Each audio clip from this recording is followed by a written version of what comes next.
No drugs in Surat city અભિયાન અંતર્ગત Surat police દ્વારા શહેરમાંથી નશીલા પદાર્થોની તસ્કરી રોકવા માટે સતત કાર્યવાહી કરવામાં આવી રહી છે। આ દિશામાં ભેસ્તાન પોલીસ સ્ટેશન દ્વારા એક મોટી સફળતા હાંસલ કરવામાં આવી છે। ભેસ્તાન આશીર્વાદ ઇન્ડસ્ટ્રીયલ સોસાયટીની સામે આવેલ ગાર્ડનની દિવાલ પાસેના પાનની લારી પાસે પોલીસે રેડ કરીને 2 આરોપીઓને પકડ્યા છે। પોલીસે આ ઇસમો પાસેથી 2 કિલો 208.5 ગ્રામ ગાંજો જપ્ત કર્યો છે। આ ગાંજો કોઈ પાસ પરમિટ વગર રાખવામાં આવ્યો હતો, જે ગેરકાયદેસર હોવાનું જાહેર થયું છે। પોલીસને મળેલી માહિતી મુજબ આ ગાંજો આપનાર એક ત્રીજો ઇસમ હોવાનું મનાય છે, પરંતુ તેની ઓળખ હજુ સુધી થઈ નથી। પોલીસે અજાણ્યા ગુનેગારને વોન્ટેડ જાહેર કરીને તેને શોધવાની કાર્યવાહી શરૂ કરી છે। આરોપીઓ સામે narcotics, drugs and psychotropic substance act હેઠળ કેસ દાખલ કરવામાં આવ્યો છે।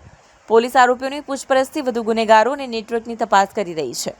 સુરત પોલીસે શહેરના યુવાનોને નશીલા પદાર્થોથી દૂર રહેવાની અપીલ કરી છે।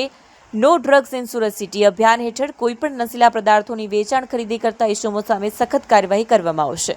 સુરત શહેર પોલીસ કમિશનર સાહેબના માર્ગદર્શન અને સૂચના હેઠળ નો ડ્રગ્સ ઇન સુરત સિટીની ઝુંબેશ ચાલી રહી છે, તે સંદર્ભે ભેસ્તાન પોલીસ સ્ટેશન ગઈકાલે પીઆઈ કેપી ગામિતી તથા સર્વેલન્સ પીએસઆઈ એચબી ચૌધરીના વડપણ હેઠળ એક એનડીપીએસનો કેસ દાખલ કરવામાં આવે છે।